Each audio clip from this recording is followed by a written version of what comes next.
말씀 보겠습니다. 말씀은 구약 성경 시편 91편입니다. 91편 우리 주보에는 1절에서 6절까지 되어 있는데 우리 1절부터 8절까지 말씀 교독을 하도록 하겠습니다. 시편 91편 1절에서 8절까지 말씀을 한 절씩 나눠 보겠습니다. 지존자의 은밀한 곳에 거주하며 전능자의 그늘 아래 사는 자여,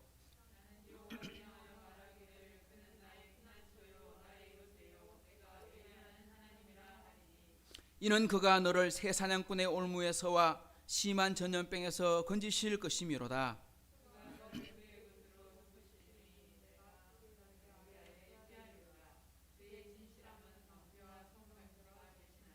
너는 밤에 찾아오는 공포와 낮에 날아드는 화살과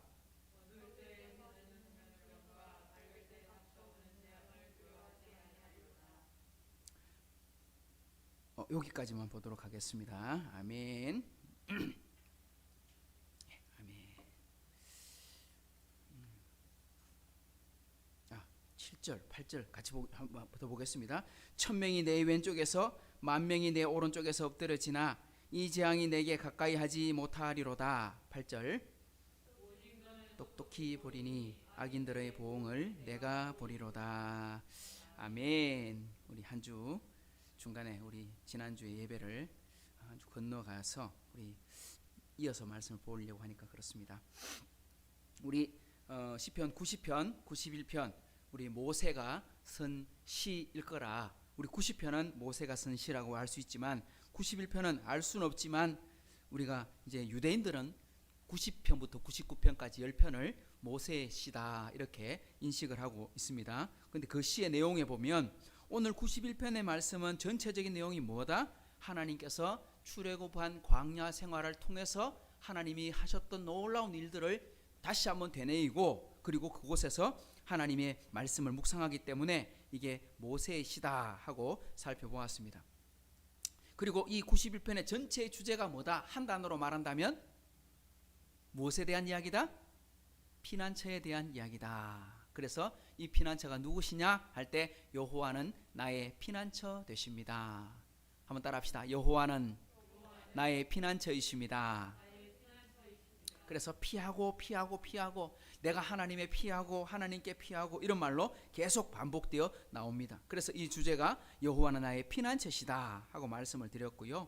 우리 지난 시간에는 하나님이 어떤 분이신가 하고 말할 때 나는 여호와를 말하기를 그는 나의 피난처요 나의 요새시요 내가 의뢰하실 분이시다 하고 말씀을 했습니다. 그리고 3절에 보면 이는 그 이유가 왜 그러냐 하고 말할 때 그가 나를 새 사냥꾼의 올무와 심한 전염병에서 건져주시기 때문이다 하고 말씀을 드렸어요. 오늘은 우리 4절부터 좀 더 이어서 말씀을 보도록 하겠습니다. 4절 말씀 같이 봅니다. 시작. 그가 너를 그의 깃으로 덮으시리니 내가 그의 날개 아래 피하리로다. 그의 진실함은 방패와 손방패가 되시나니. 우리 앞에서는 하나님은 나의 피난처고 나의 요새고 내가 의뢰하는 분이다 라고 말했는데 그 이유가 3절에 나왔습니다. 이유는 그가 새 사냥꾼의 올무에서 건져주셨다. 심한 전염병에서 건져주셨다. 그리고 계속 연결됩니다. 그가 너를 그의 깃으로 덮어주셨다. 이제 하나님이 깃이 있는 거나 하나님의 손이 있거나 그러지 않습니다. 하나님은 영적인 분이시기 때문에 영이시기 때문에 하나님에겐 손이나 주먹이나 날개 이런 게 없어요. 그런데 우리가 알아듣기 쉽도록 은유법으로 표현해 놓은 겁니다. 그가 너를 그의 깃으로. 이 깃이란 말이 뭐예요? 날개로, 날개 깃으로 이런 뜻입니다. 요즘은 우리가 다 도시 생활하고 거의 농사 짓는 분들은 우리 인구의 한 5% 이렇게밖에 안 돼요. 그래서 우리가 농사 짓지 않기 때문에 잘 이해를 못 하는데 제가 생각해 보면 어릴 때 제가 살던 집에 제가 초등학교 들어가기 전만 해도 저희 집은 농사를 짓는 집이 아니었음에도 불구하고 돼지가 한 20마리 있었어요. 집에 마당이 있었어요. 마당이 있으면 뭐도 키워요? 닭을 키웠어요. 뿅아리를 키웠어요. 그리고 여러 가지 동물들도 함께 키우고 보통 집에서 토끼도 키우고 닭도 키우고 그렇게 했어요. 지금은 이제 그런 생각을 생각할 수 없는데, 근데 제가 닭을 키워볼 때 예전에는, 요즘은 이제 양계장에서 우리가 파는 닭들을 키우면 이게 부화를 안 해요. 이제 반드시 어미가 품은 닭만이 이렇게 부화를 시키고 또 다시 자기가 알을 놓으면 부화를 시키고 이렇게 하거든요. 근데 옛날에는 대부분 다 이렇게 집에서 부화시키고 키운 닭들이기 때문에 집에 가면 닭을 키우면 뺑아리가 항상 이렇게 또 따라 붙어요. 그래서 제가 생각할 때도 많이 있었어요, 뺑아리가. 뺑아리를 모여주고 하다 보면 뺑아리가 항상 어미 주변에서 막 이렇게 뛰어다니다가, 그러면 그 뺑아리한테 제일 무서운 존재는 어떤 겁니까? 뭐 밤에는 뭐 뱀도 있을 수 있고 쥐도 있을 수 있는데, 하늘에 매나 아니면 솔개나 이런 게 하늘로 뜨게 되면 그때는 긴장을 해야 돼요. 왜? 어디서 날아올지 모르니까. 그렇게 아주 이렇게 솔개 같은 매 같은 그 위에 사냥꾼가 위에서 후 이렇게 돌면 뺑아리가 어디로 피합니까? 어미닭 밑으로 피하는 거예요. 어미닭 밑으로. 어미가 날개를 펴고, 여기서 말하고 있는 표현이 딱 그겁니다. 내가 그의 날개 아래 피하리로다. 이 말이 바로 어미가 날개를 착 펴가지고 새끼를 막 끌어모아요. 그러면 그 속에 있으면 쉽게 말하면 솔개가 지나갈 때까지, 매가 사라질 때까지 이제 안전하게 피하게 되는 거죠. 뺑아리는 위에서 뭐가 일어났는지 몰라. 어미닭만 아는 거예요. 지나가는 그 위협의 순간을 뺑아리는 아무것도 몰라. 그냥 안에 있으면 뭐가 돼? 안전해. 이런 뜻입니다. 이걸 설명하면 이런 거죠. 지금 시인은 이렇게 고백합니다. 하나님의 품보다 안전한 곳은 없습니다. 어린아이에게 뭐 돈이 필요합니까? 뭐 먹을 게 필요합니까? 어떤 것도 필요 없습니다. 뭐 그런 거 있어도 괜찮아. 그런데 그거 한참 먹다가 누가 없으면, 엄마가 없으면 안 돼. 애가 재밌게 놀다가도 엄마 없네? 그때부터 난리가 납니다. 왜? 엄마가 있어야 돼. 바로 이런 것입니다. 다른 건 다 있어도 하나님 없으면 소용없어요. 아이가 다른 건 다 있어도 엄마가 없으면 소용없어요. 그것처럼 어미닭이 병아리를 품고 안에 있는 것처럼 하나님의 자녀들은 어디에 있어야 된다? 하나님 품 안에 있어야 된다. 그거보다 안전한 곳이 없다. 그 이야기를 시적으로 표현해 놨습니다. 그 뒤에도 보면 그의 진실함은 뭐가 된다? 방패와 손방패가 되십니다. 우리 방패에 대해서 우리가 몇 번 설명을 한번 드렸는데, 여기 보면 방패는 방패인데 그냥 방패도 있고 손방패도 있어. 우리는 요즘은 뭐 전쟁을 칼과 이런 걸로 하는 게 아니고 총이고 대포고 이러기 때문에 방패가 필요 없어. 왜? 방패 들고 있어봐야 그거는 뭐 다 뚫고 지나가니까. 근데 옛날에는 안 그랬어요. 옛날에는 방패도 몇 종류가 있었어. 어떤 종류? 여기 말하는 손방패. 손방패란 말은 요만한 방패, 동그랗게 생긴, 그 쉽게 말하면 이건 어디 쓰느냐? 이건요, 지금 이제 상대편이 칼을 들고 치거나 할 때 이렇게 막는, 쉽게 말하면 막고 찌르고 할 때 쓸 때, 여기 손방패, 가까이에서 오는 무기를 막아낼 때. 그리고 방패라고 말하는 거, 이건 큰 방패, 큰 방패. 어떤 방패냐? 로마인들이 사용할 때 보면 로마 군대가 사용하는 방패는 이렇게 사각형으로 돼가지고 길게 어디까지? 사람 눈높이까지 이렇게 와요. 그리고 중간에 구멍이 빵 뚫려가지고 그 속에 싹 들어가서 보면 상대편은 볼 수 있는데 상대편은 우리를 볼 수 없어요. 이제 그 방패는 겉은 안은 나무로 돼 있고 밖은 가죽이 붙어가지고 뭐가 날아와도, 화살이 날아오거나 불화살이 날아도 불이 붙지 않아. 가죽에 맞아가고 이게 불이 꺼져버리도록 그렇게 만들어진. 그 성경에 보면 다윗과 골리앗이 전쟁을 할 때, 싸울 때 다윗은 뭐 만들고 나갔어요? 갑옷도 안 입고 그냥 자기 입고 있던 옷 입고, 처음에 갑옷을 입었는데 아무래도 안 어울려. 그러니까 그냥 자기 입고 있던 옷에다가 돌멩이, 물매에 돌멩이 5개 챙겨가지고 이걸로 갖고 싸우겠다 하고 들고 나갈 때, 상대편 골리앗은 어떻게 나왔어요? 창 들고 칼 차고 온몸에 무기를 두르고 그저 갑주를 입고, 그리고 그 앞에 뭐가 나오냐? 방패를 든 그 부하가 방패를 들고 오는 거야. 쉽게 말하면 왜 이걸 들고 나와요? 상대편이 날아오는 창이라든지 화살이라든지, 이건 이제 앞에 방패수가 다 막는 거지. 막고 이제 뒤에 장수는 그것 때문에 안전하게 지킬 수 있는 것처럼 바로 그런 겁니다. 여기서 말하는 방패는 뭐냐? 방패는 싸우는 무기가 아니고 방어하는 무기죠. 지키는 무기, 이런 말입니다. 이게 무슨 말입니까? 우리가 하나님의 말씀 안에 살고 있다면, 우리가 진실하게 믿고 걸어간다면 하나님이 뭐가 되어주신다? 우리의 방패가 되어주신다, 이런 뜻입니다. 우리가 하나님 앞에 진리로 살아가면, 진실로 살아가면 그것이 바로 하나님이 우리의 방패요, 또한 그것이 우리에게 있어서는 최고의 무기다. 그러니까 우리가 가지고 살아가는 무기는 뭐다? 하나님 앞에 진실이다, 이런 뜻입니다. 성경 우리 에베소서를 한번 찾아볼까요? 에베소서 5장에 보면 우리에게 가장 강력한 무기는 이거야 된다 하고 말씀합니다.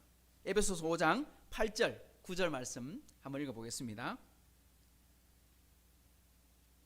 시작. 너희가 전에는 어두움이더니 이제는 주 안에서 빛이라. 빛의 자녀들처럼 행하라. 우리 옛날에 예수님 믿기 전에는 어둠이었어. 우리가 예수님 알기 전에는 우리의 삶 자체가 뭐 행복하게 살고 뭐 보람있게 살고 그런데 하나님의 눈에 보면 그거 전부 다 어둠이야. 벗어날 수 없어. 그런데 우리가 하나님의 자녀가 되는 순간 우리가 빛 안에 들어왔고 빛의 자녀가 되었어요. 그래서 빛의 자녀들처럼 행해라. 행하는데 뭐가 맺혀야 된다? 9절 시작. 빛의 열매는 모든 착함과 의로움과 진실함에 있느니라, 이 말입니다. 빛의 열매가 뭡니까?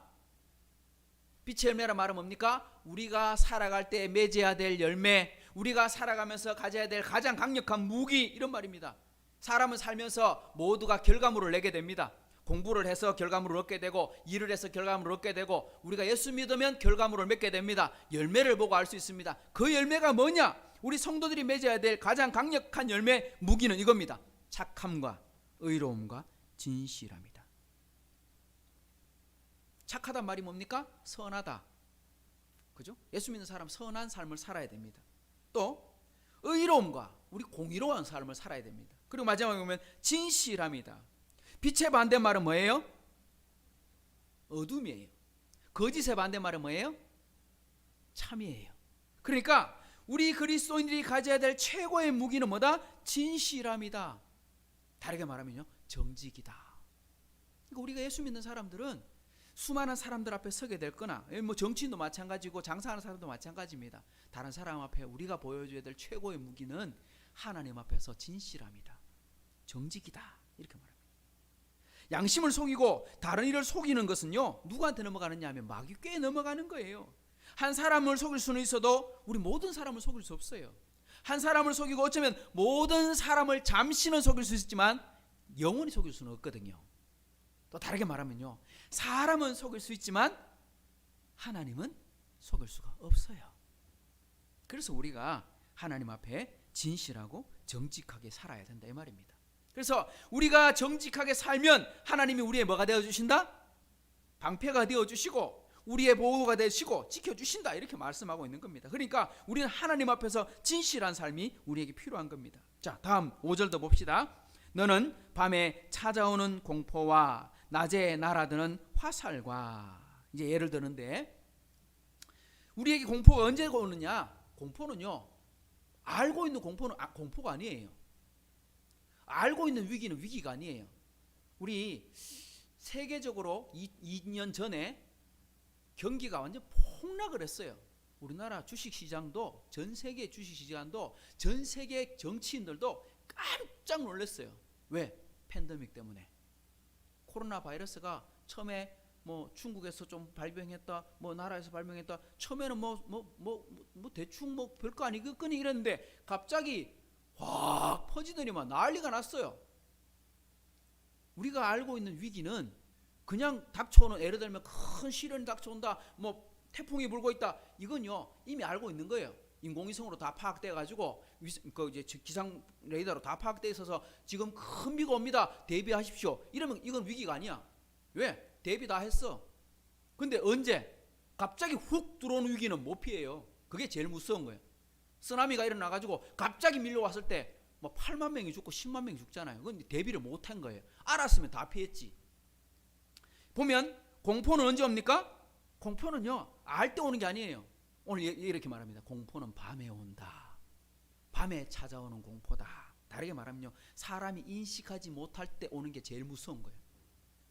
그 다음에 보면 낮에 날아드는 화살이다. 이 대꾸가 맞죠? 밤에 찾아오는 공포, 낮에 날아드는 화살. 화살은 워낙 빠르기 때문에 뭐 지금은 총이지만 옛날에는 화살, 이거는 어디서 날아오는지 몰라. 바람 소리와 함께 슉 하면 벌써 왔어. 이미 꽂혀 있어. 그때 이미 늦은 거죠. 그런 겁니다. 지금은 총을 쏘고 대포를 쏠 수 있지만 옛날에는요, 창을 던지고 활을 쏘았어요. 이 말 뜻은 뭐냐니까 우리가 위험을 맞게 되지만 그것을 알 수 없이 당하게 된다, 이런 뜻입니다. 그게 낮의 공포와 밤의 공포와 낮의 화살과 대꾸죠. 자, 6절도 봅니다. 시작. 어두울 때 퍼지는 전염병과 밝을 때에 닥쳐오는 재앙을 두려워하지 아니하리로다. 와. 어두울 때 퍼지는 전염병, 밝을 때 다가오는 재앙.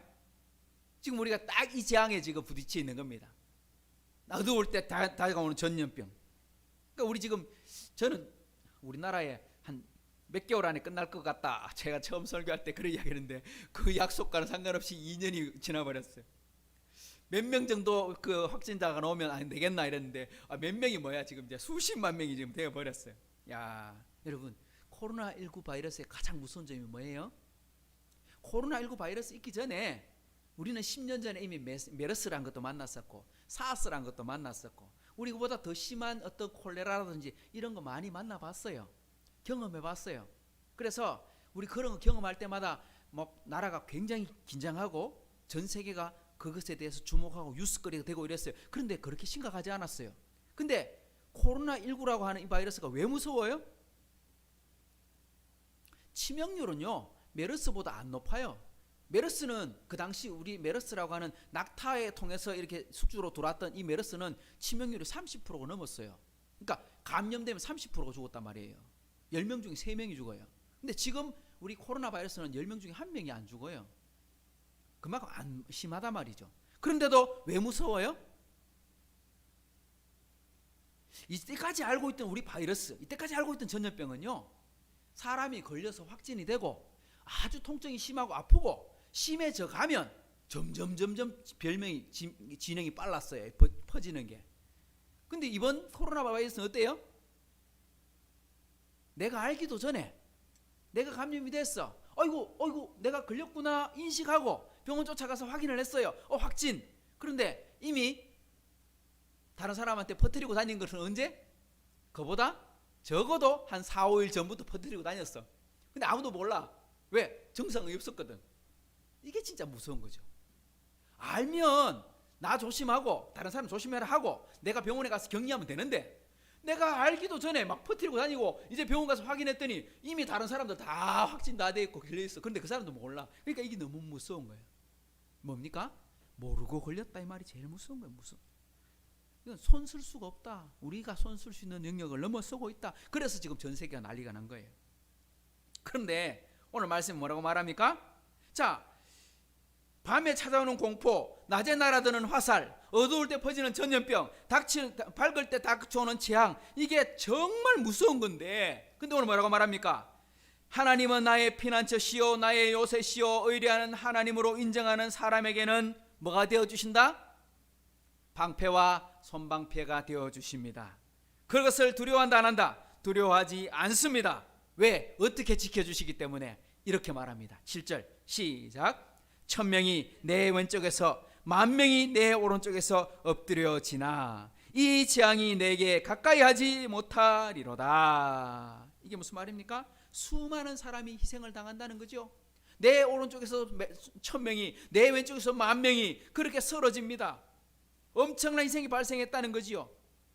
우리나라도 많이 희생을 당하고 있습니다만 전 세계 희생에 비한다면 비교도 안 되는 희생입니다. 우리 알듯이 미국 같은 경우 하루에 뭐 몇만 명이 죽었습니다. 이탈리아에도 수천 명이 하루에 죽었습니다. 그러니까 정말 뉴스를 보게 되면 깜짝 놀랄 뉴스가 발생하고 있습니다. 신문 한 면에, 이탈리아 신문에는 한 면 전부가 다 부고란이 가득 차 있습니다. 충격입니다. 여러분, 우리가 이 정도의 충격인데 이스라엘 사람들이 출애굽을 할 때 이집트 땅이 어떻게 됐습니까? 하나님께서 마지막 10번째 장자의 재앙을 내릴 때는 그 땅에 있는 모든 첫 번째 아들이 다 죽었어요. 짐승의 새끼 첫 번째도 다 죽었어요. 생각해 보세요. 지금 하루에 1000명, 10,000명이 죽어도 지금 난리가 나잖아요. 전 세계가 지금 발칵 뒤집어졌어요. 근데 그때는 한 나라 이집트라고 하는, 지금으로 말하면 미국 아닙니까? 세계에서 제일 힘센 나라인데 그 나라의 모든 집에 초상이 났다. 와, 이건 상상을 할 수 없는 일입니다. 그런데 이스라엘 사람들은 어땠다? 안전했다. 전 나라가 초상이 나고 전 세계가 발칵 뒤집어졌는데 이스라엘 살고 있던 고센 땅은 안전했다. 왜? 문설주와 문인방에 바른 양의 피 때문에, 예수님이 흘리신 보혈의 피 때문에, 우리를 구원하신 그 하나님의 사랑 때문에 우리를 안전하게 지켜주신다. 이런 뜻입니다. 코로나의 아픔이, 고통이 우리에게 참 심합니다. 우리 주변에서 확진이 되었다, 우리 식구들 중에도 확진자와 접촉을 했다, 그런 어떤 좀 갑작스러운 충격적인 소식도 우리가 듣고 있지만, 저는 우리 하이섬교회 목회자로서 정말 2021년도 감사했던 것 중에 하나는 뭐냐니까, 아무도 걸린 사람은 없었다. 뭐 안 걸리는 것도 뭐 이건 재주가 아니에요, 실력이 아니에요. 이건 제가 생각할 때 하나님이 은혜였다, 이렇게 생각합니다. 그래서 정말 감사한 겁니다. 이거 우리가 피할 수 있는 게 아니거든요. 근데 하나님이 지켜주신 것 아닌가, 이렇게 생각해 봅니다. 이 말씀처럼 우리 끝날 때까지, 이 문제가 다 해결될 때까지 우리 하이섬교회는 이런 은혜가 있었으면 좋겠다, 저는 그런 기대하는 마음 가지고 기도하고 있는 겁니다. 자, 마지막 8절을 보십시다. 시작. 너는 똑똑히 보리니 악인들의 보응을 내가 보리로다. 자, 하나님이 나의 피난처시요 나의 요새시요 내가 의뢰하는 하나님이십니다 고백하는 사람은 이렇게 말합니다. 그렇게 큰 충격을 받는 중에도 하나님의 보호하심, 은혜를 체험할 것이다. 이스라엘 사람들이 출애굽을 하고 탈출하고 홍해 앞에 왔을 때도 군대가 출격하고 따라왔습니다. 하나님을 시험했다가 전멸하는 것을 눈으로 보았습니다. 바로 그 이야기를 하는 겁니다. 오직 너는 똑똑히 보리니 악인들의 보응을 내가 볼 것이다. 그러니까 하나님을 신뢰했던 이스라엘 백성들은 출애굽을 할 때 홍해를 건너면서 자유를 얻었어요. 고센 땅에서도 구원을 받았지만 홍해라고 하는 그 바다를 지나면서도 하나님의 구원을 받았어요. 그런데 이집트 군대는 어떻게 됐습니까? 하나님을 시험하다가 전멸했어요. 그것을 내가 보리로다, 이렇게 말하는 것입니다. 다른 사람이 망하고 다른 사람이 시험을 겪고 어려운 문제를 만나게 될 때 우리가 깨달아야 될 것은 두 가지라고 저는 생각합니다. 첫 번째는요, 이런 위기 속에도 지켜주신 하나님께 감사하는 겁니다. 우리가 바른 태도 가져야 될 것, 감사. 두 번째는요, 어떤 사람의 실패를 보게 됩니다. 넘어지고 잘못된 것을 보게 됩니다. 그때 우리가 돌아봐야 될 건 뭐냐니까요, 내가 잘나서 된 게 아니구나, 나 스스로를 돌아볼 줄 알아야, 나는 안 그래야지 하고 돌아볼 줄 알아야 되는 것이 우리가 가져야 될 태도다 하는 것입니다. 오늘 우리가 하나님의 말씀, 특별히 시편 91편을 살펴보면서 하나님이 우리에게 닥치는 시련이 없는 게 아닙니다. 문제가 없는 게 아닙니다. 우리가 지금 전 세계적으로 어려움을 겪고 있고 우리 교인들 안에도 문제가 많습니다. 어려움을 겪는 교회들도 많이 있습니다. 하지만 그 속에서 우리 하이섬교회 식구들뿐만 아니라 우리가 돌아봐야 될 것은 하나님을 진실하게 믿고 순종할 때 하나님의 보호하심을 보리로다 약속하셨으니 우리가 방역도 지켜야 되겠고 우리가 마스크도 써야 되겠지만 중요한 건 하나님이 지켜주셔야 진짜 안전이 보장되는군요. 하나님을 신뢰합니다. 이 마음이 필요하다는 것이죠. 이런 마음으로 우리 이 코로나를 지나가고 이 연말을 지나가고 하나님과 동행하는 복된 우리 식구들 될 수 있기를 주님의 이름으로 축복합니다. 기도하겠습니다. 좋으신 하나님 아버지, 감사합니다. 참 2021년 한 해를 돌아보면 정말 너무너무 힘들었습니다. 참 질병으로도 어렵고 경제로도 어렵고 참 정치적으로도 지금 우리나라가 참 큰 어려움 시기에 지나가고 있습니다. 또 앞으로 큰 선택을 해야 되는 어려움 앞에 놓여 있습니다.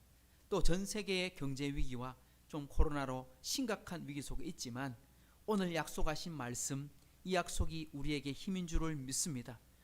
여호와를 나의 요새시요 나의 피난처시요 내가 의뢰하시는 분으로 인정하고 믿는 자에게는 손방패와 방패가 되어주시고 정말 이 모든 환난과 어려움 속에서 보호해 주시겠다고 말씀하셨사오니 이 약속 붙들고 하나님 이겨내게 해 주옵소서.